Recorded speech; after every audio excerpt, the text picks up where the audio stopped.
Last Tuesday చివరి 2 ప్రార్థనాంశంలో అన్న మీరే చేయండి అని అంటే అన్న చేసినప్పుడు మన జూమ్ మీటింగ్లో పార్టిసిపేట్ చేసిన ఎవ్వరికి కూడా తెలియదు అది చివరిసారి అన్నను మనము చూస్తున్నామని, దాని తర్వాత అన్న పార్టిసిపేట్ చేయరని.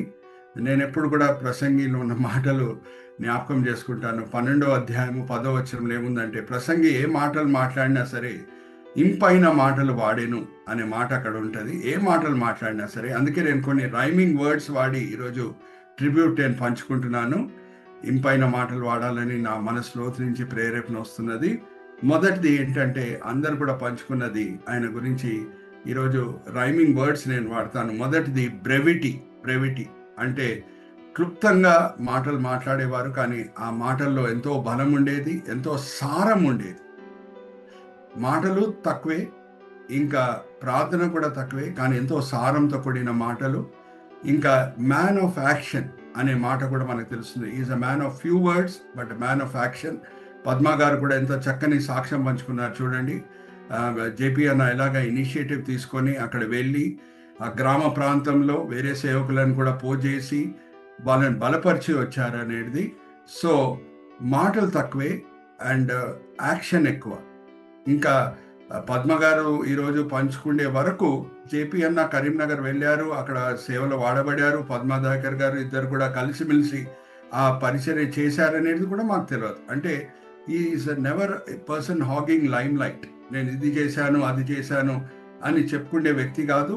మనకు బైబిల్లో ఉన్న మాటలే గుర్తొస్తున్నాయి. ఒక చెయ్యి మంచి కార్యం చేస్తే ఇంకొక చెయ్యి కూడా తెలవకూడదు అని చెప్పినట్లు, without hogging any lime light, without desiring any spot light ఆయన నమ్మకంగా పరిచర్య చేశారు. First word I remember is brevity and second is loyalty. Loyalty అంటే ఎంతో కమిట్మెంట్.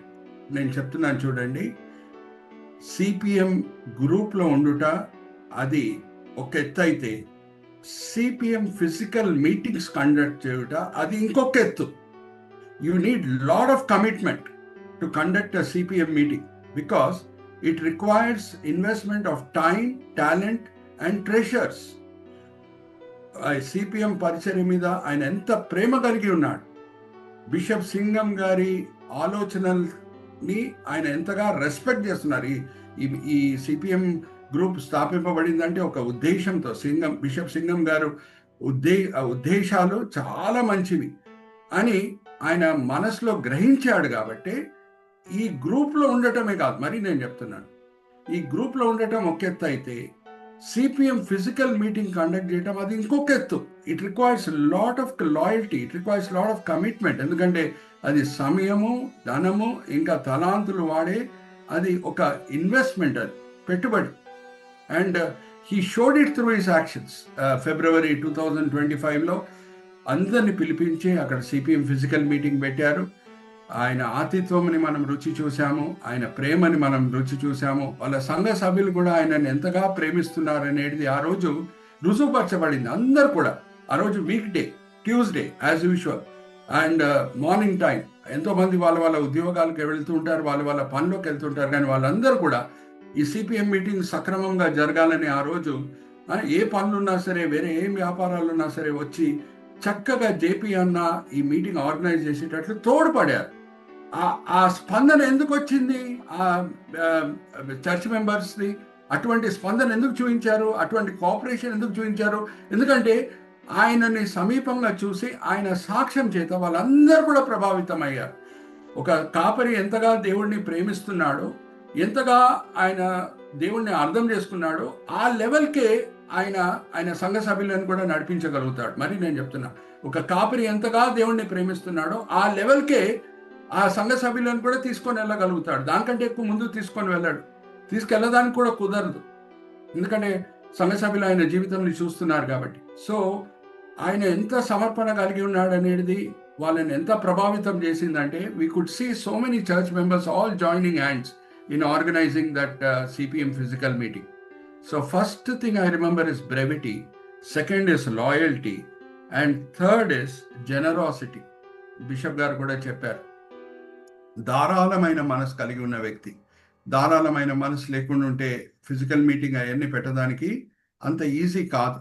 బట్ ఆయన ఈవెన్ ప్రాపర్టీని కూడా నేను హైపాతికేట్ చేసి దాంట్లో వచ్చే డబ్బులు నేను వేరే వాళ్ళకి ఇస్తాను అని అంటే we can understand about his generosity, brevity, and second is loyalty, and third is generosity.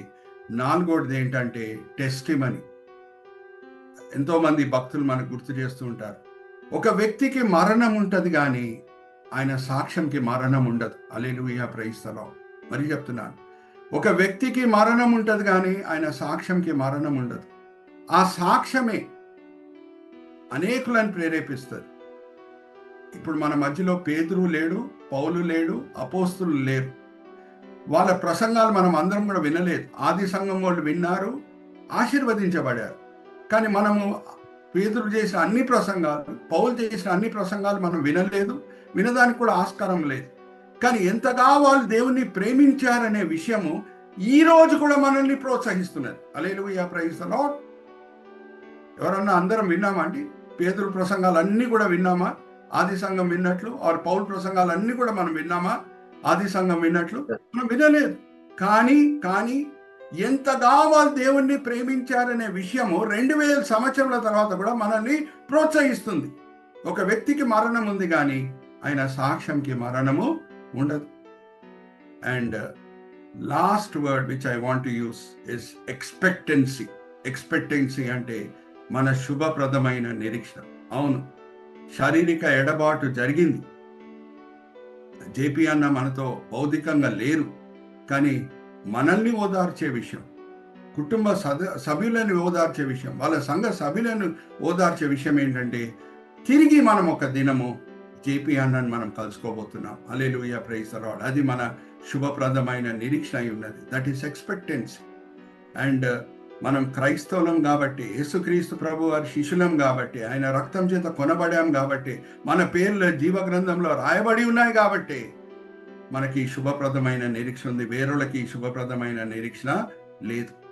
So నేను చెప్పేది కుటుంబ సభ్యులకి అలాగే సంఘ సభ్యులకి ఏంటంటే, అవును, శారీరక ఎడబాటు నొప్పితో కూడిన అనుభవం. కానీ 2 కొరింథీయులకు రాసిన పత్రిక 1వ అధ్యాయము 3వ వచనం నుంచి 5వ వచనంలో ఏమని రాయబడి ఉన్నదంటే, దేవుని ఓదార్పు ఎంత గొప్పది అంటే అది మనం వర్ణించలేమంట. అటువంటి వర్ణించలేని ఓదార్పుతో మన దేవుడు మనల్ని ఓదార్చే దేవుడై ఉన్నాడు. అయితే ఆ శుభప్రదమైన నిరీక్షణ మనకు కావాల్సిన ఓదార్పు కలిగిస్తున్నది. ఒకరోజు జేపీ అన్నని మనం కలుసుకోబోతున్నామనే ఆ నిరీక్షణ మన మనసులో ఉన్న బాధని, వేదనని ఎంతో వరకు తగ్గిస్తున్నది. So with these words, I'll also end my tribute. I've used some rhyming words. First was brevity, second was loyalty, third was generosity, fourth was